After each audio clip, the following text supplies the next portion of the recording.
Good afternoon, everybody. Welcome to University of Mary Washington's COVID-19 in Context. I'm Keith Mellinger. I'm the Dean for the College of Arts and Sciences, and I'm very happy to welcome you to the class today.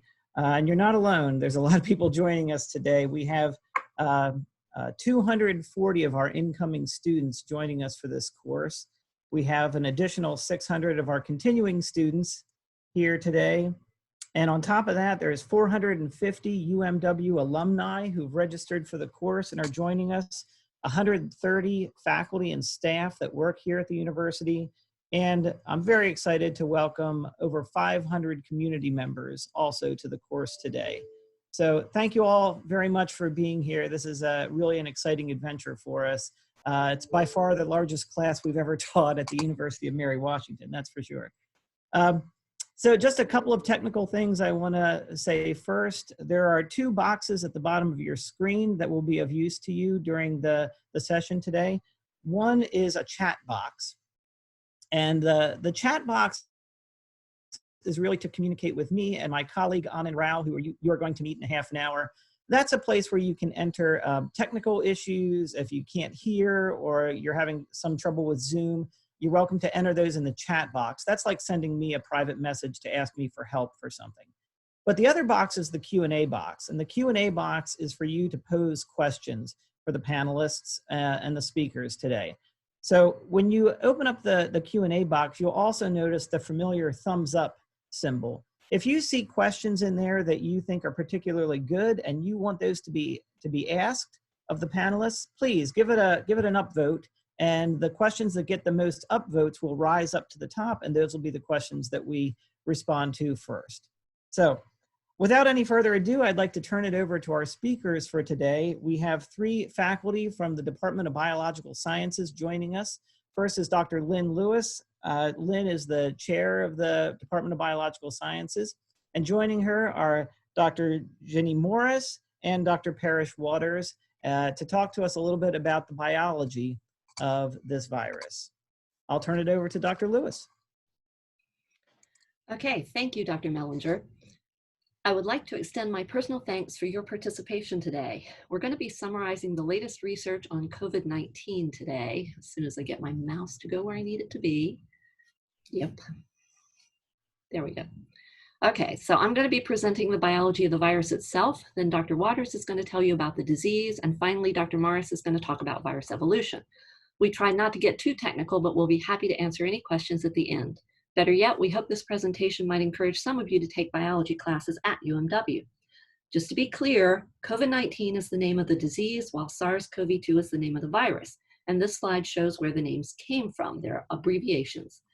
There are hundreds, if not thousands, of coronaviruses, but only 7 are of current concern to humans. The 4 shown on this slide are generally mild and cause cold-like symptoms.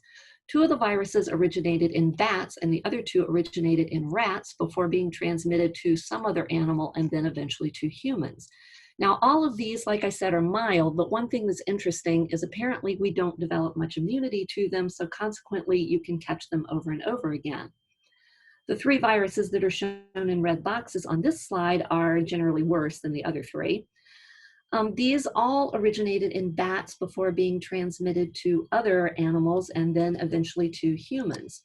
So the very first one here, the original SARS, this one was apparently going from a bat to a civet cat and then to humans in a Chinese wet market, which occurred in late 2002. It spread to 27 countries around the world, causing about 8,100 infections and 775 deaths before it just disappeared in early 2004. So it was only around for a little over a year. The second one, MERS, which stands for Middle Eastern Respiratory Syndrome, CoV, originated in bats and then was transmitted to camels before being transmitted to humans. This one began in 2012, but it's still around. So far, it has spread to 29 countries, causing about 2,500 infections with 860 deaths, so it has a higher death rate. Now, one of the things about these first 2 is that they produce some antibodies, or you produce antibodies, but the antibodies only stick around for about 2 or 3 years. And then, of course, there's SARS CoV2. This one started in bats and may have been transmitted to a pangolin before being transmitted to humans. Again, we believe in a Chinese wet market. We're not absolutely certain about the pangolin link, so we're not certain it came through a pangolin to us. But this one appears to be far more contagious than the other two. So far, it's been reported in all but 7 countries worldwide, with over 6.2 million infections and almost 400,000 deaths as of this morning. And there have been almost 1.8 million infections and over 104,000 deaths in the United States. Now, in order to explain what the virus does to us, I need to start out with your cells, since viruses can only reproduce when they are in living host cells. All cells of all organisms contain genetic material known as DNA, which is found inside the nucleus of the cell. DNA is the instruction manual for every protein that any cell in an organism might need to produce ever. But while each cell in an organism contains exactly the same DNA, they don't all need the same instructions. They don't need all the same proteins. So the necessary instructions from DNA to make the proteins that a lung cell needs, for example, are converted into a piece of another type of genetic material known as RNA, specifically messenger RNA. You may have heard of mRNA as being the basis for the Moderna vaccine. All living cells contain both DNA and RNA. Now, the RNA moves out to the cytoplasm of the cell, where it's going to be used as a pattern for building a particular protein. So again, messenger RNA contains specific information to make just one particular protein needed by a specific type of cell. So now let's talk about the viruses. As I mentioned, they're not living cells. They're actually very simple particles. They can only reproduce inside a living host cell, or otherwise they're completely inert. So this is a virus particle. Viruses have either RNA or DNA, but they don't ever have both. That genetic material is surrounded by a protein coat that we call a capsid, and then they may or may not have this extra layer, which is referred to as an envelope. This is sometimes called a lipid layer or a fatty layer, and this is something that the virus basically steals from the cell that it infects. These little colored things are proteins that were produced by this virus for this, well, produced because the cell makes it for the virus. Now, SARS CoV2 is the specific RNA virus that causes COVID-19. It's called a coronavirus because it has these spikes that stick out from its lipid membrane envelope. And when you look at it under a very powerful microscope, it has this corona or crown of spikes that stick out from it. Now, the spike itself is what the virus uses to dock with a host cell. This fatty layer, this envelope, can actually be destroyed by soap or by alcohol, like hand sanitizer, which will completely inactivate the virus. The RNA of SARS-CoV is found inside that, and it's actually complexed with the capsid protein, and we call it a nucleocapsid. So now I want to talk about how this virus gets into you. So SARS-CoV is considered to be a respiratory virus. So that means when a person is infected, the virus gets into your respiratory tract and it copies itself in the cells of your mouth, your nose, your trachea, and your lungs. When it does that, it causes inflammation and irritation of those cells, and that leads to the symptoms of coughing or sneezing. When somebody coughs, they can cough what we call infectious droplets about 3 to 6 feet away from themselves. So when these droplets, which contain virus, get suspended in the air, they may very well land on you. If they land on your nose, mouth, eyes, or your lungs, you may become infected. There's also some evidence that this virus can become airborne. It can become suspended in the air, and when it does, it can just kind of hang around and linger for a while. Again, you come in contact with it and you may infect yourself. Also, you can become infected, although it's not frequent, by having these droplets fall on some surface. You contact the surface, then you touch your nose, eyes, or mouth, and you inoculate yourself. That's why we tell you not to touch your face and why we tell you you ought to wear a mask. So let's say somebody coughs on you and you inhale the virus. The virus is going to make its way into your lungs.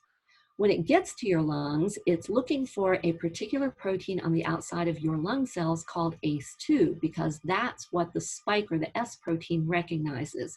So this spike protein, and the virus is covered with them, is going to bind to this ACE2 receptor, and that's going to start the infection process. The lung cell also has to have this second protein on it, which has this horrible abbreviation, which basically activates the virus so the virus can get into your cells. So once this virus finds an appropriate host cell, it kind of merges its envelope with the membrane of that host cell, and that dumps the nucleocapsid into the cell. The capsid proteins are stripped off, and so the viral RNA is released into the cytoplasm of the cell. Unfortunately for us, your cells recognize this viral RNA as looking exactly like cellular messenger RNA. So they will make viral proteins instead of making cellular proteins, and that's going to cause damage to your cells. One of the very early proteins that's produced because of the virus is something called replicase. Replicase is used as an enzyme to make more RNA from RNA as a pattern. Cells don't do that. Cells will copy DNA to DNA when they're trying to divide and make more cells. They'll copy DNA to RNA to make proteins, but they do not copy RNA to RNA. So this enzyme is critical for this particular virus. Because it's needed by the virus and not by your cells, though, that makes it a really good target for an antiviral therapy. This is what remdesivir targets. Now, replicase tends to make a lot more mistakes than the enzymes that copy DNA. So that means that RNA viruses tend to have a much higher mutation rate than DNA viruses do. And Dr. Morris is going to discuss this virus evolution a little bit later on. So the cell will make new copies of the virus RNA, it will make capsid proteins, and it will make those S proteins for the virus. Then what's going to happen is the S proteins become embedded in a membrane structure inside the host cell. The capsid proteins and the viral RNA get combined to form the nucleocapsid. This whole thing gets packaged up so that you've got new virus particles. Now, these new viruses are going to be released from the host cell, which usually causes even further damage to that host cell and may even cause the host cell to die. Once the virus particles have been released, they're ready to go infect other cells in your body, or possibly to go out and be expelled in a cough or a shout and get into someone else. Clearly, you'd rather not have this happen to you. That's why you have an immune system. Now, your immune system has different parts that do different things. Your innate immune system responds to basically anything that doesn't belong in your body. It will attack a virus, a bacterium, a splinter, it doesn't care what, and the response is going to be the same to all of those targets. You're going to get inflammation. Now, the big advantage of innate immunity is that it's pretty much immediate. You'll get a response within hours. So one of the responses is the production of some chemicals called cytokines. These are signaling molecules. These typically cause more inflammation to occur. Now, cytokines start being produced in about 30 minutes to 3 hours after infection. So like I said, this is pretty quick. The adaptive immunity, on the other hand, takes time. It is very specific and it only goes after one target, but it has to kind of be trained to recognize that thing that it's going after. It has to learn what it is. And it usually takes about 1 to 2 weeks on first exposure. So first exposure to SARS CoV2, you might start producing antibodies, if you're lucky, after about a week. Unfortunately, by the time you get a measurable level of antibodies, you may already be pretty sick. This is why we're really hoping to develop a vaccine so that we can pre-expose you to the virus. You'll develop the antibodies before you've ever even been exposed. I mentioned cytokines a minute ago. Cytokines start being produced quickly, but eventually, if you're looking at a molecule you've never seen before, you tend to react very strongly and overproduce the cytokines, which leads to something called a cytokine storm. With a cytokine storm, lots of bad things can happen to your body, and the end result actually can be death. We think this is why the 1918 flu epidemic was so deadly, because it caused a massive innate immune response and a cytokine storm. So now I'm going to turn you over to Dr. Waters for a discussion of what happens to you when this virus gets into your body. Thank you for your attention. Dr. Waters. Yes. Thanks, Dr. Lewis. Let me get these slides up here. There we go. Are we all looking at this slide with lungs? Okay, great. All right, wonderful. So thanks again for the interesting slides on the coronavirus, and thanks to everyone for your interest in this topic and for your overwhelming support for UMW. It's a really great honor to be able to speak to all of you today on such an important topic.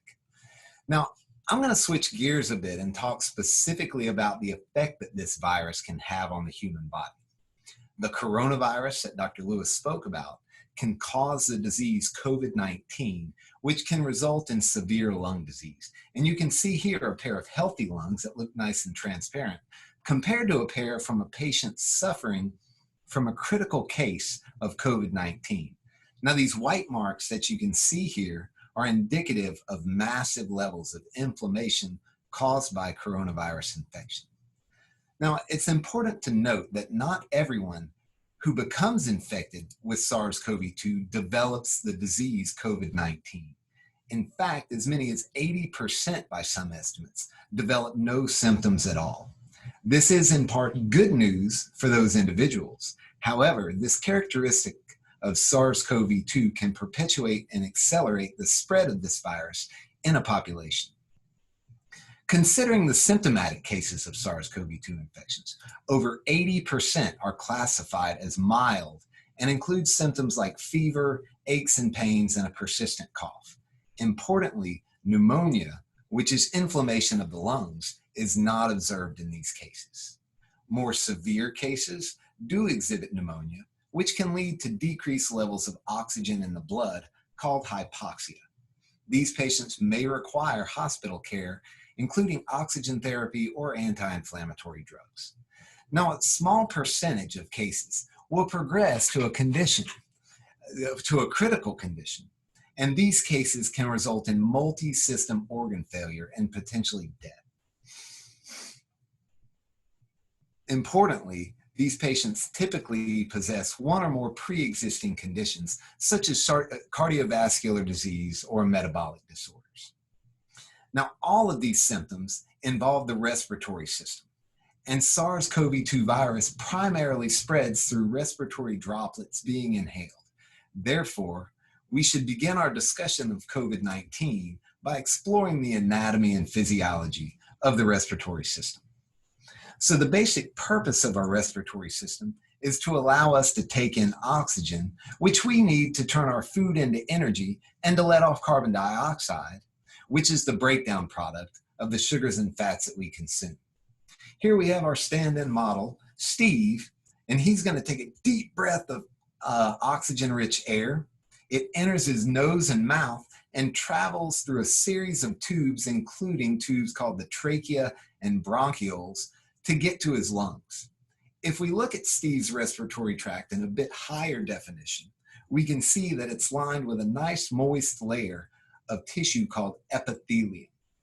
Now, this tissue extends from Steve's nose and mouth all the way into his lungs and serves to hydrate and warm the air as it enters Steve's body. Importantly, Steve's epithelium, the epithelium in Steve's nose secretes massive amounts of mucus that works to trap any particles, including viruses, that may enter Steve's body. Now, if we zoom into Steve's lungs a little bit more, we can see that all of these tubes lead to tiny sacs called alveoli.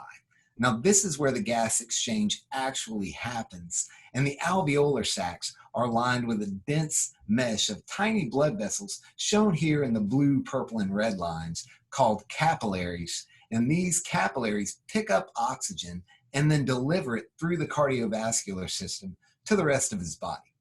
We can zoom in even closer and look at the individual cells that make up these alveoli. So in this image, the purple sacs represent the alveoli, and these small pink circles right here represent the capillaries.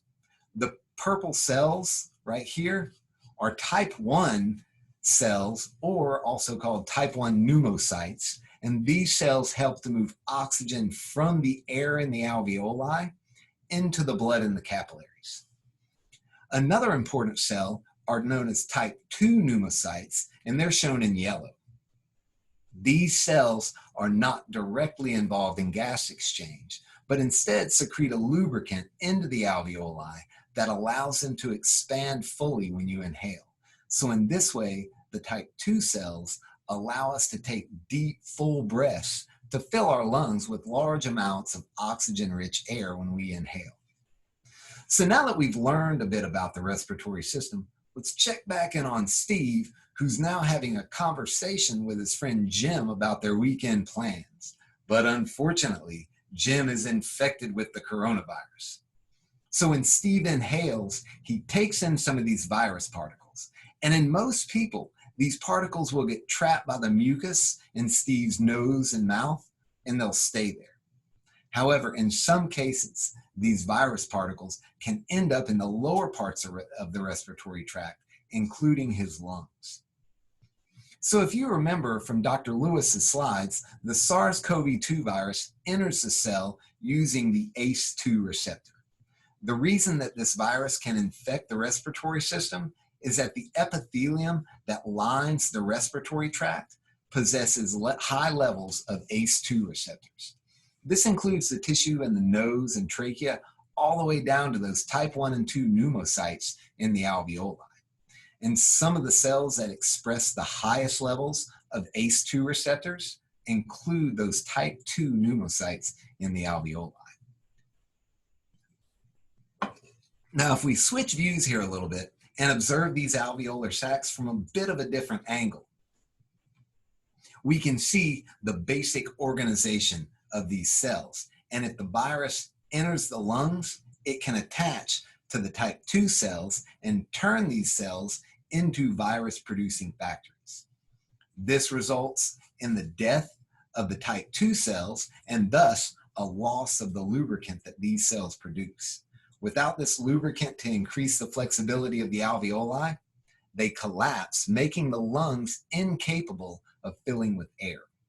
At this point, the patient may enter a state known as acute respiratory distress syndrome, or ARDS. This syndrome is similar to the restrictive lung disease that is seen in long-time heavy smokers, but in this case, it hits the patient very rapidly and very intensely. With the rapid and widespread death of these type 2 pneumocytes, the body kicks in an adaptive response. It releases cytokines, which Dr. Lewis discussed briefly. Remember, these are chemical messengers that attract components of the immune system to come in and fight off an infection such as SARS CoV2. Unfortunately, in the lungs, this can be bad news. High concentrations of these cytokines can spill out of the alveoli and lead to intense levels of inflammation and swelling in the lungs. This increases the distance between the alveoli and the capillaries and disrupts the ability of the type 1 cells to deliver oxygen from the air in the alveoli to the blood in the capillaries. So in two ways, coronavirus can disrupt our ability to obtain oxygen. First, it decreases the flexibility of our alveoli and prevents us from taking in enough air.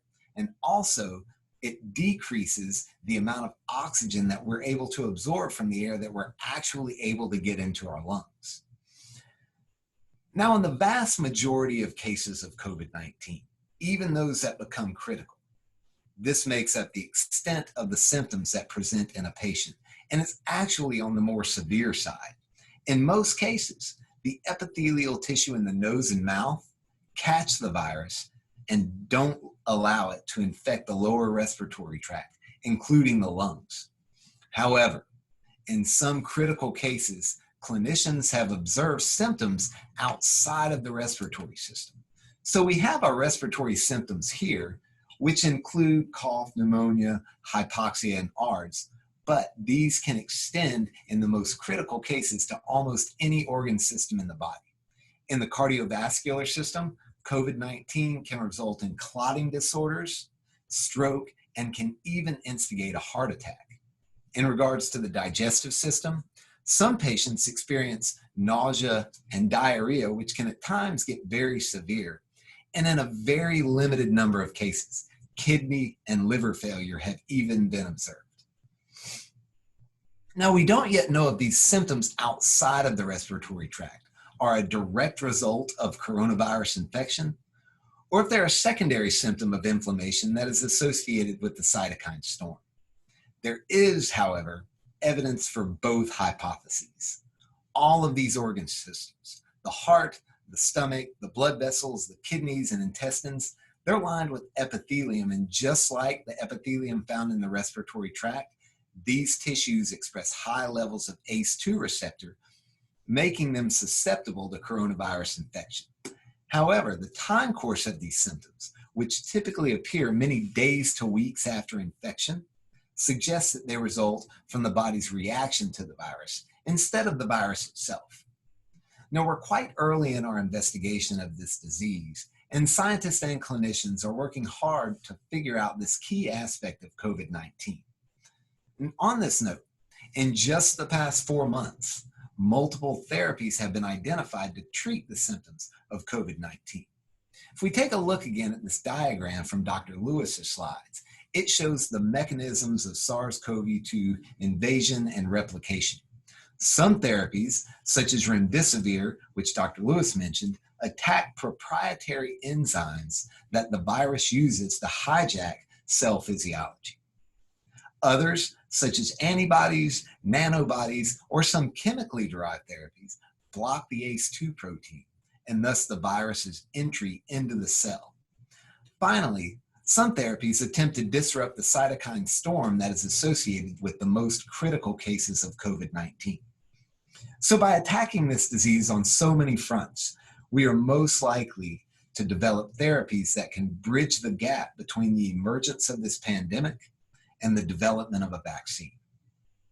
Now, the symptoms of SARS CoV2 infection are definitely devastating.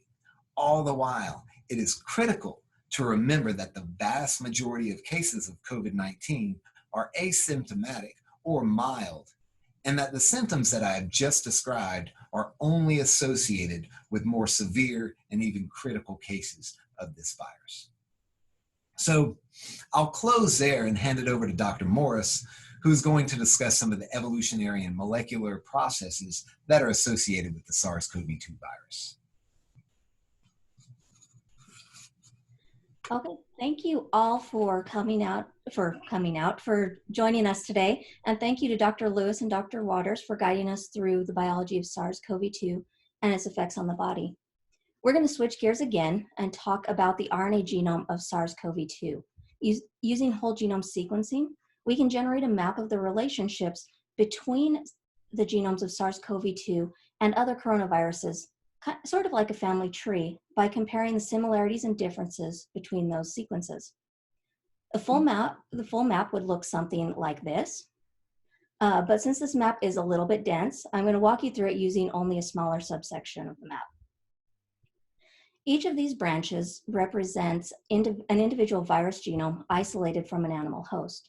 For example, each of these viruses in this section is a SARS CoV2 virus isolated from a COVID-19 patient. Up here, there are some viruses isolated from bats and others from human SARS patients isolated during the 2003 pandemic. The closer one sample is to another, the more related they are by their specific genome sequence. And these nodes that connect the sequences to one another represent common ancestry between the sequences. So if we continue our family tree analogy, all of the SARS-CoV-2 sequences are related, kind of like siblings. While each is different from the others, they're still closely related enough to have come from the same origin. The group is more distantly related to these bat coronaviruses, more like cousins. And the length of these branches is a measure of time that has gone by since the lineages diverged from their ancestor sequence.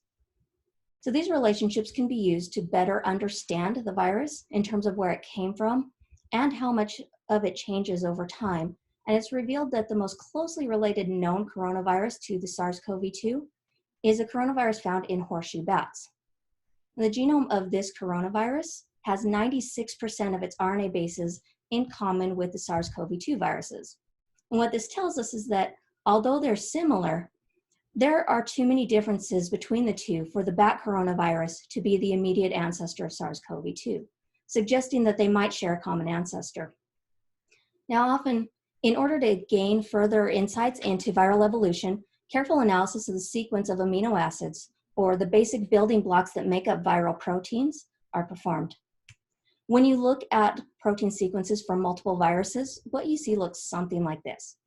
So these colored boxes, which generally will have a letter in them to represent the specific amino acids that were encoded by the RNA genome.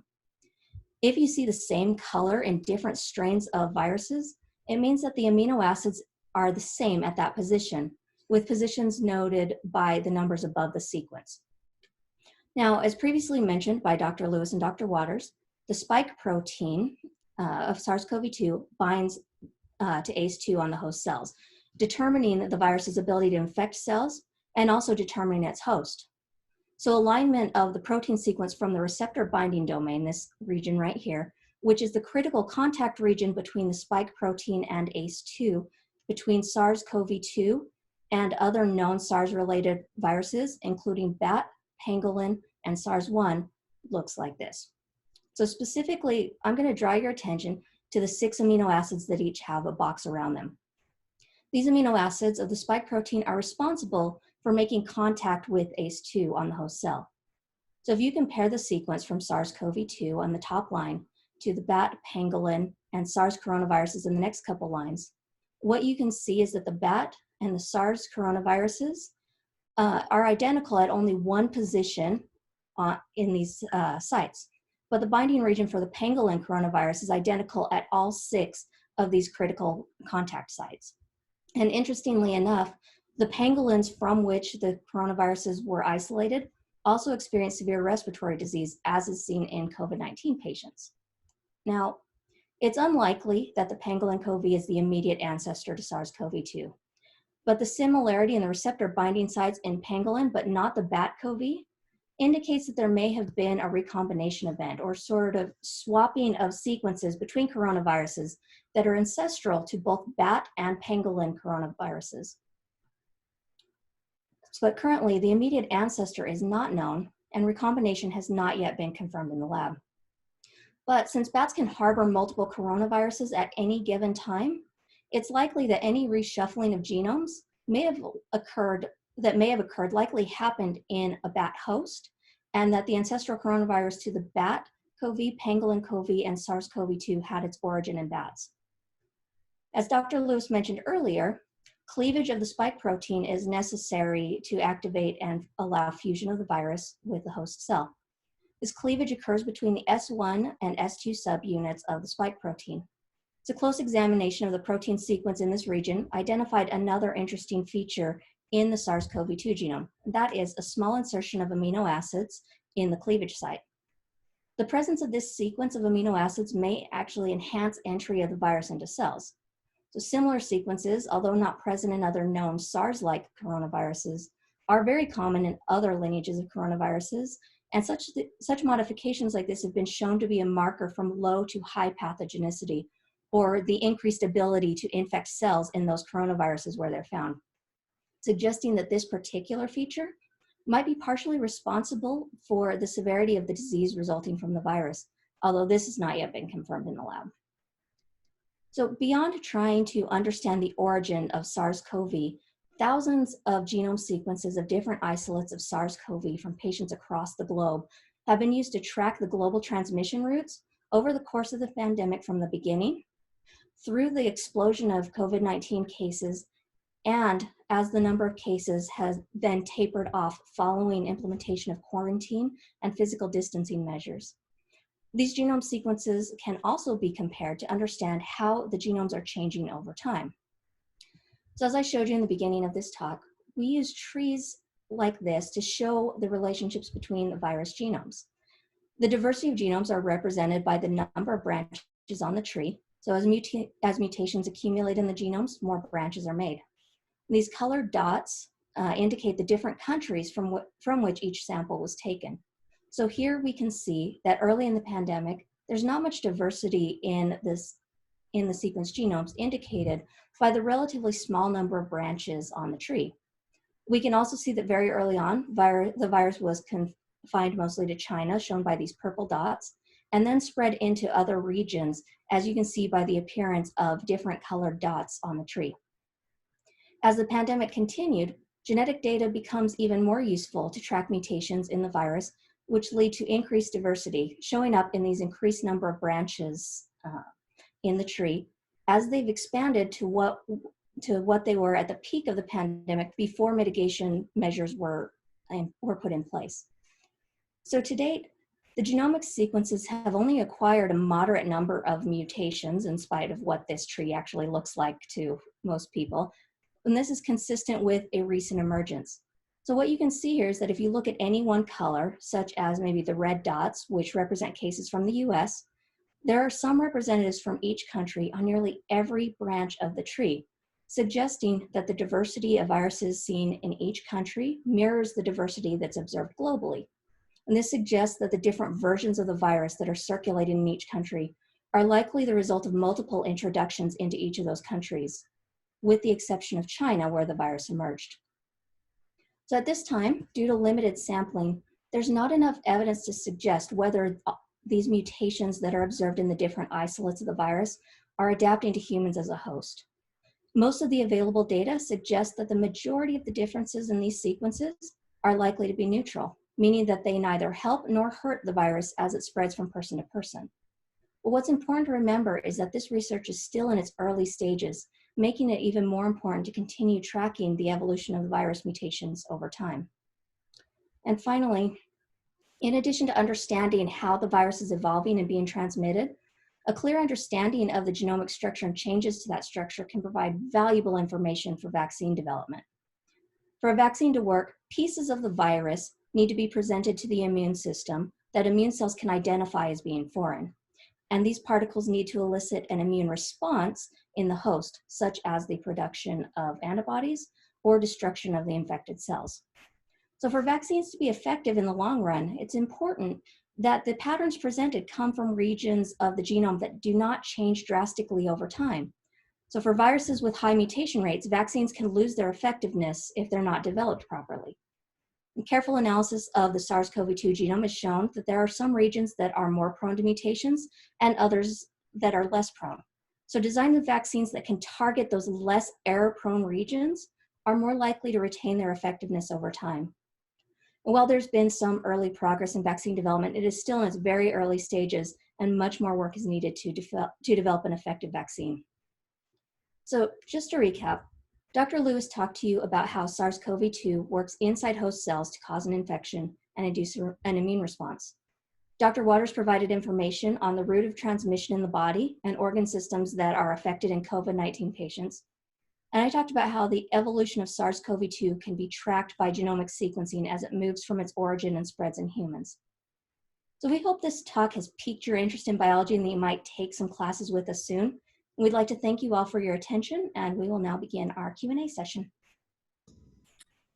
Great. Well, good afternoon, everybody. My name is Anand Rao. I'm a faculty member here at UMW, and I wanted to thank Drs. Lewis, Waters, and Morris for what an incredibly thorough and stimulating discussion. I know that I have a lot of questions, and I'm going to want to go back and watch the video, and I've received a lot of questions about that. The video will be posted tomorrow afternoon on the COVID in Context class website, the same one that you went to register for. So by tomorrow evening, we'll have that posted with captioning, so you can go back and watch it again.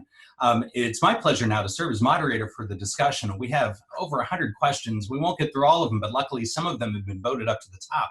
So let me start off with the first one, and this is there any reason why bats seem to be the starting point so frequently for these types of viruses?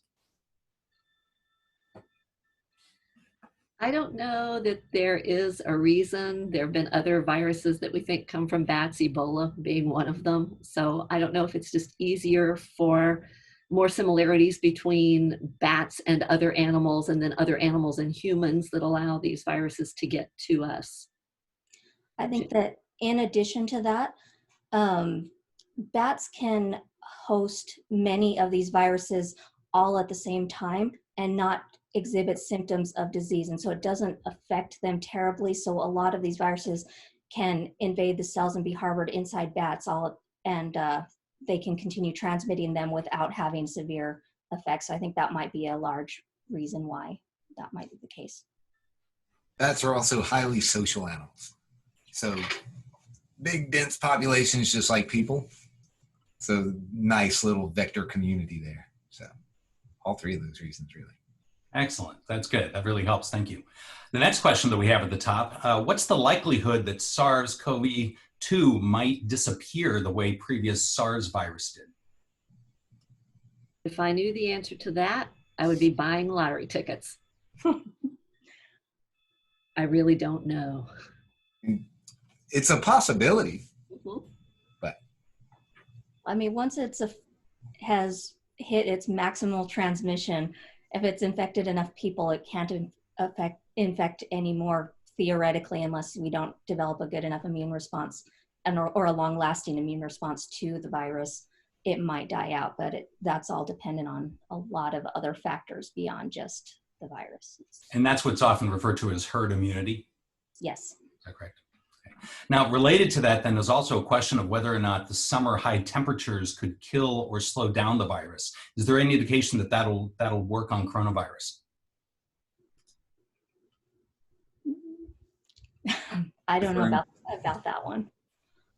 The virus does, I mean, virus particles are pretty wimpy. Like if you have an effective soap that will kill bacteria, the odds are it's going to kill viruses, especially this coronavirus. I mean, it's got this little wimpy lipid capsule that would break down easy. So, I mean, anecdotally, we're seeing, or if we're seeing fewer cases as it warms up, that could be the case. I don't think there's major clinical evidence yet that is what's going to happen, but time will tell. I mean, July, we've had a pretty mild spring, which has been lovely and beautiful here in Virginia, so I appreciate it. But if transmission is going to subside as temperatures warm up, it would be nice to go ahead and get into the hot part of summer. We can hope. That's right. Yeah. Yeah, I do also want to welcome another panelist ready to answer questions. So Professor Janet Atarthi-Dugan, who is the director of the BSN completion program here at UMW. Janet, if you're available, you can go ahead and turn on your video and join us in for some questions. This is one that you might be able to weigh in on as well.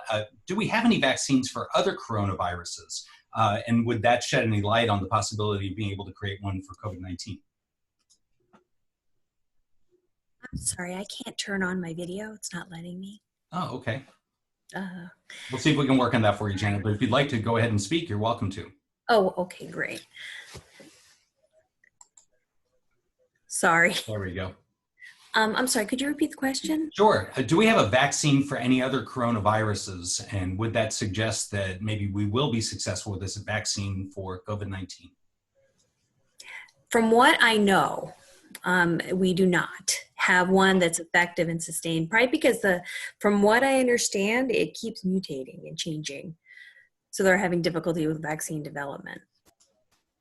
They have been in the process of developing vaccines for the original SARS. They have done some, there's been some research done, and some of that research I think is being used as a jumping off point for a vaccine for this current SARS CoV2.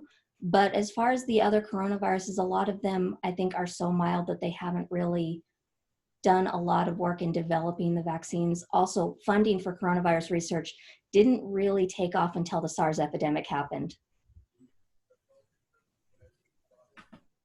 Very good. Thank you. The next question that we have, is there any evidence that some individuals are genetically more susceptible in contracting the virus than others? So there is some thought on that. So similar to other viruses, your genetic makeup, your particular genome sequence might change some of your amino acids in proteins such as the ACE2 receptor. That particular spot on the ACE2 receptor that's recognized by the virus, there might be some mutations, and there are groups who are working on that kind of research to determine whether there's different susceptibility based on those kinds of, based on genetic sequence. But right now, the evidence for that is not really out there. I do know that there's some looking at it, but we don't know for sure.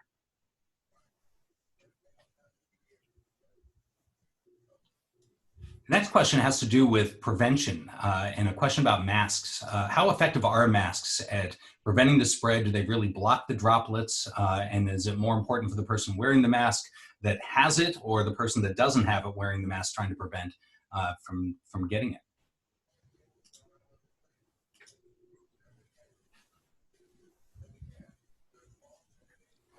Want to take that one, Janet? Oh, I'm more than happy to. Oh, I'm sorry. Yeah. I thought you were going to take it. I apologize.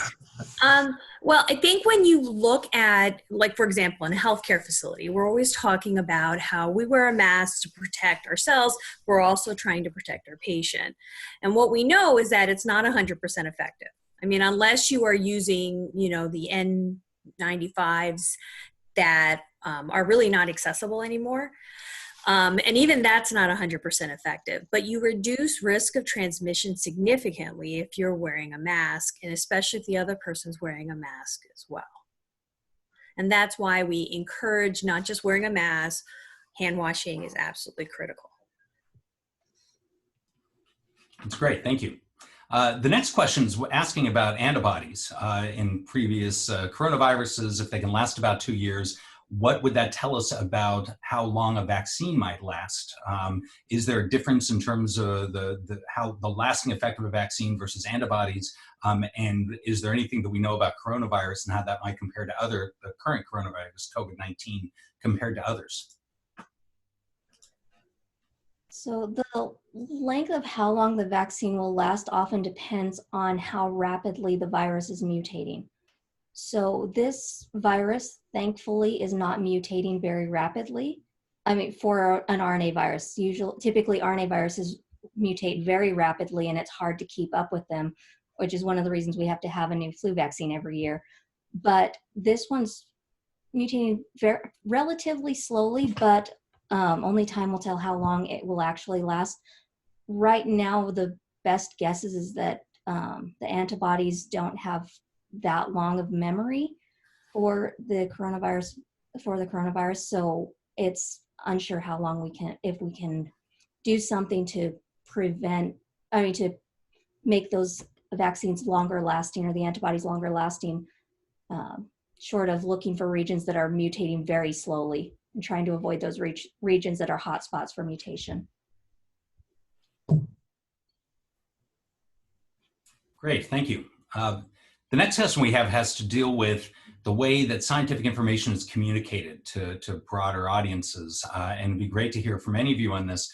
Which do you feel is the greater challenge for scientists during this crisis, during this situation? Is it misinformation by non-scientists or scientists who wish to change or taint their research to fit a narrative from those who fund their research? Is there much of a concern about that, funding really driving much of the communication coming from the scientific community? I think that all of us would love to speak for an hour on that.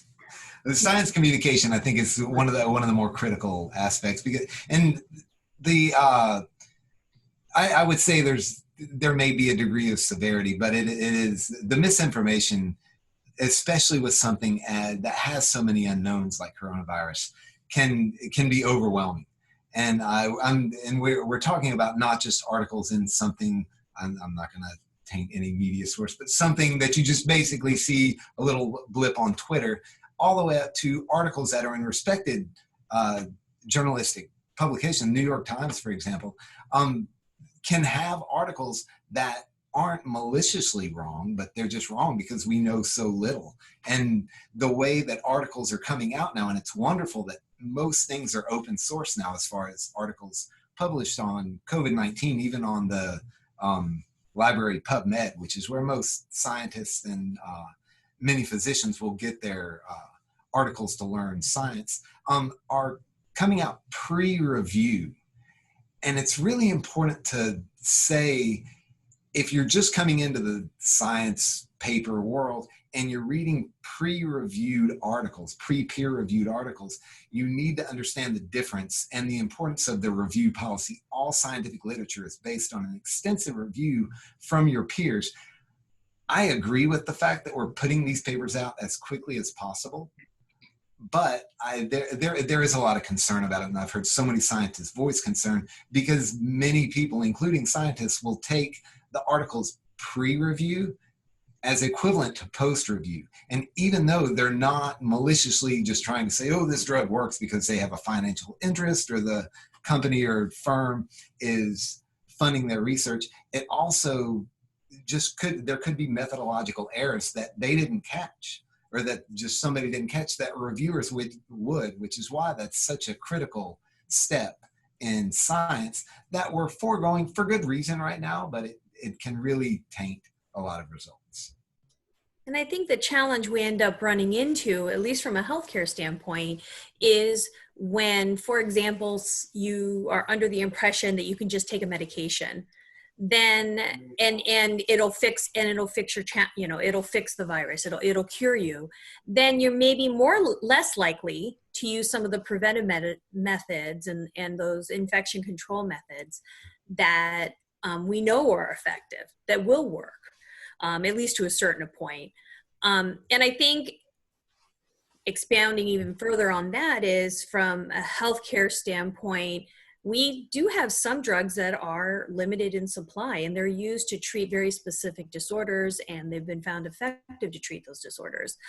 When there's a mass outpouring and a mass demand, it can really make those resources scarce for those who truly need it.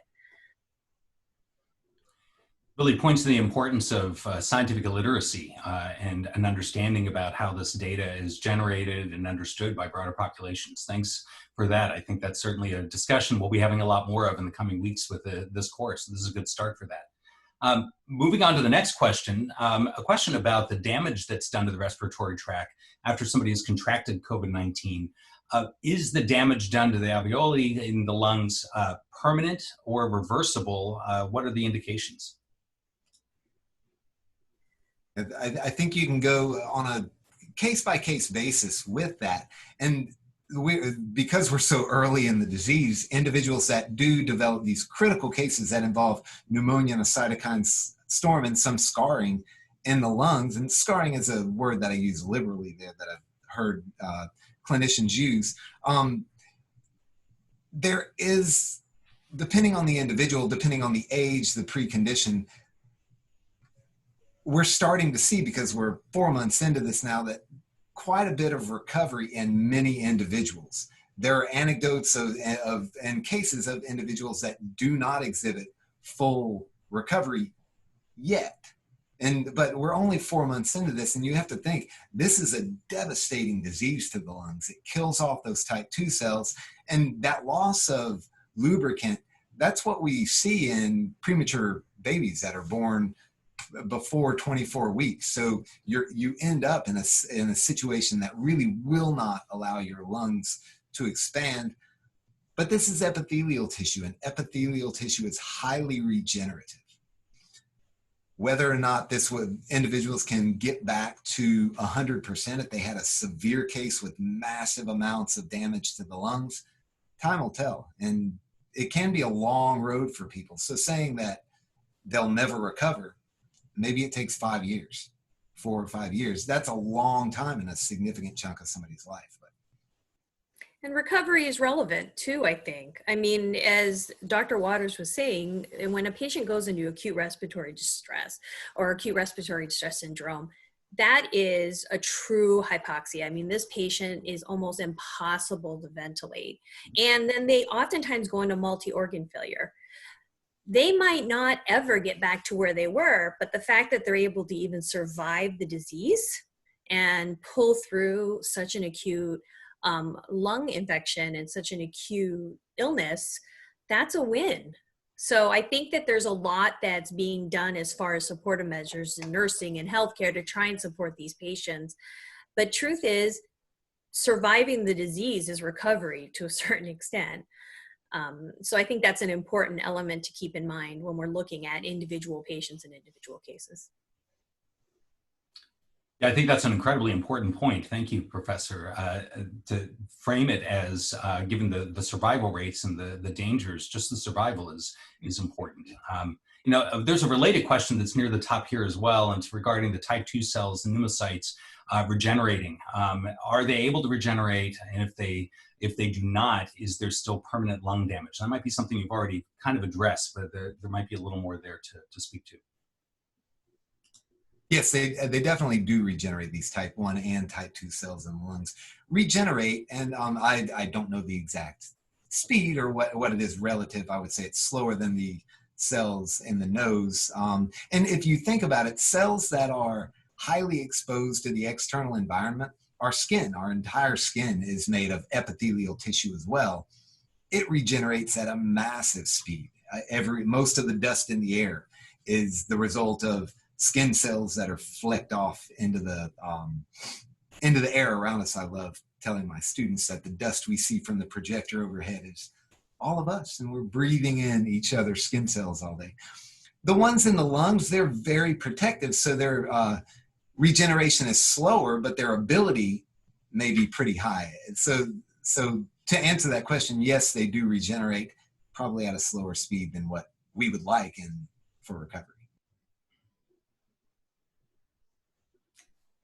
Very good. We have time for probably a couple more questions, and thanks to the panelists for also typing in some answers live in the Q&A box. You'll see a number of these, probably over 30 of them have already been answered, not just live, but also with text answers. So if you're watching, you can go and check for some of the answers there. The next one that has moved up is a question about why is it that the virus seems to dock or infect people, some more easily than others? Is there something, we heard there's certainly some traits early on that would indicate more susceptibility to COVID-19. What else could we be looking for, we should be aware of? So as far as docking on there, that has to do with again, that receptor binding domain and how well it can interact with the ACE2 receptor. So SARS CoV2 is has very, very high affinity for binding to ACE2, which means that it really likes to bind, even more so than the original SARS. But that particular strength of binding has to do with the amino acids that are on ACE2 in each individual person. And so variation in their genome sequence, just like the question earlier about different variants that might lead to more susceptibility, those kinds of variants, if there are some that might diminish that binding, might make that person a little bit less susceptible than maybe someone else. But that's the tightness that binds is what that docking is about. And so that kind of variation is what might influence that. I guess if someone wants to speak to the susceptibility to the disease itself, there are other issues at play there that some of you other panelists might know a little bit more about than I do. Right. So speaking to the ability to catch it would have to do with the characteristics that Dr. Morris just mentioned. But whether you develop a mild case, a severe case, a critical case, or asymptomatic case, it's really a result of your basic physiology, and that can be modified through so many different things: genetics, long-term environment, short-term environment. There are cases of individuals that are young, and I say young from a selfish point of view, 45 or so, but they're really young, who are young and still develop very, very severe cases. And if you go back and look at just their 1 week history, they had been working really hard, traveling, going on a schedule that was just really grueling, not getting sleep, not eating well. So just for the previous 2 weeks before they were exposed to the virus, that can lead to a very severe case.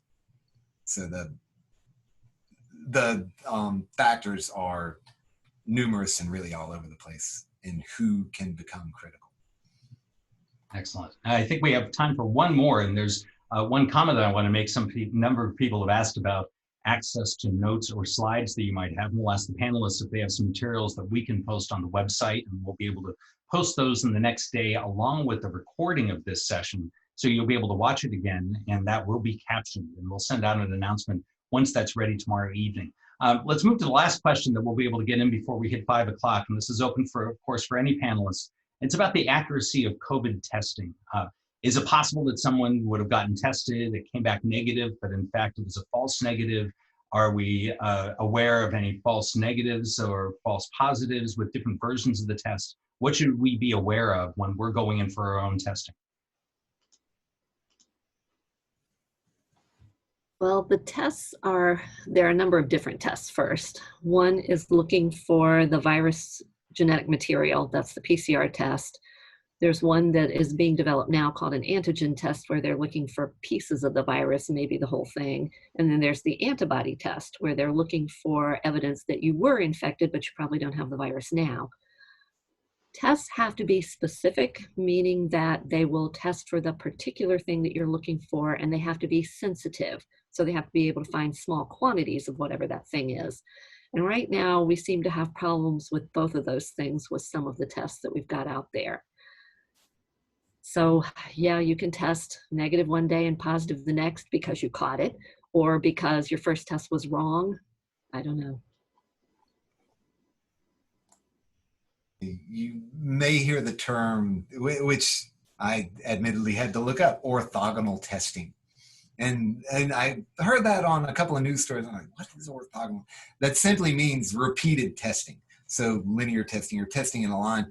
So I think that's going to become, if not the new norm or standard practice, something that we see more and more is when you go to get a test. And this is what they're doing in many clinical settings, and Janet could maybe speak to this a bit more, is making sure that you test negative 24 hours apart before you're declared negative, and maybe testing multiple times for the antibody test before you're declared positive for the antibody, which would mean that you've had the virus in the past. Well, and just adding to that is the idea that, you know, these tests, and as Dr. Lewis said, all these tests are a little different. So the training in which, you know, we need to do in order to make sure that we do it right is also a factor, especially with not everybody who's doing the test might be a laboratory technician or somebody who is 100% comfortable with perhaps doing all the tests the same way. And this is actually obtaining the sample, not necessarily somebody who is processing the lab results. That's a different kind of kettle of fish. Well, unfortunately, we aren't able to get to all the questions, and there's so much more that I know that we'd all like to learn about this. But thank you to the panelists so much, from everybody that participated tonight. This is an incredibly informative and an engaging discussion. Thank you for your thoroughness and the care with which you approach this topic. Professor Tharthi Duggan, thank you for joining us for the panel discussion. And Professor Waters, Professor Morris, Professor Lewis, thank you for everything that you do for our students and for your contributions to this class. It was really an excellent session. I'm so glad we were able to start off with discussion of the biology of COVID-19.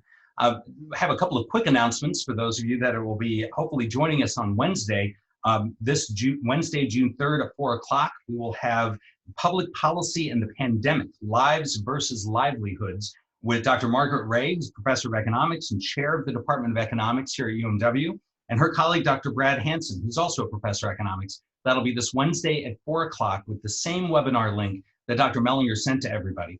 For UMW students, if you received an email from me about a 5 o'clock discussion group, you can go ahead and log out of the webinar and log into that discussion group now. For the other UMW students, you'll be able to take care of the discussion board participation by logging into Canvas and answering the discussion questions there.